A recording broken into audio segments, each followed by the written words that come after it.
पल्लवन। पल्लवन को हिंदी में विस्तरण, अभिवर्धन या गवेषण शब्द इस्तेमाल होता है, यानी थोड़ा बढ़ाकर, वृद्धि करके लिखना। अंग्रेजी में पल्लवन को एम्प्लीफिकेशन कहा जाता है। शॉर्ट क्वेश्चन हो सकता है। अगर आप देखें तो पल्लवन का अर्थ होता है कि विस्तार या फैलाव, यानी बढ़ाना।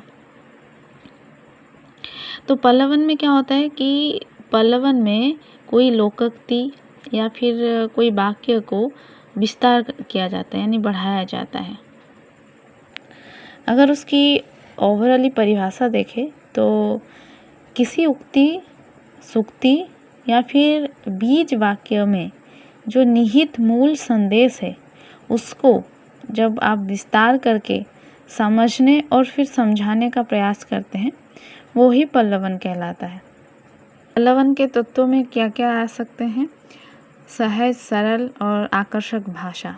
मतलब जब आप उसको पल्लवित करें, बढ़ा के लिखें, जैसे कि आपको कोई एक टॉपिक दे दिया जाए, चाहे वो नाच ना जाने आंगन टेढ़ा, या फिर कोई ऐसे वाक्य या कोई ऐसी सूत्र वाक्य दे दिया जाए जिसको आपको बढ़ा के लिखना है, तो वहाँ पे भाषा आपको सहज, सरल और इजी रखना है और ऐसे भाषा इस्तेमाल करना है जो कि आपके जो पढ़ने वाला होगा उसके कॉन्सेप्ट क्लियर हो जाएं कि अच्छा ठीक लिखा है।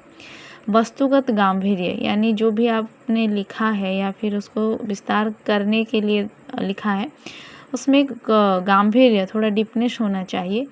और संतुलित और समन्वित कलेवर, ऐसा नहीं कि बहुत लंबा हो जाए या फिर बहुत छोटा हो जाए, तो संतुलन होना चाहिए, बैलेंस होना चाहिए। उसमें एक क्रम होना चाहिए, जो बैलेंस की बात हो रही है, एक क्रम होना चाहिए। और ऐसा नहीं कि बहुत ही बढ़ा चढ़ा कर लिखा है या फिर ठीक ठाक नहीं है, जो है संतुलित होना चाहिए।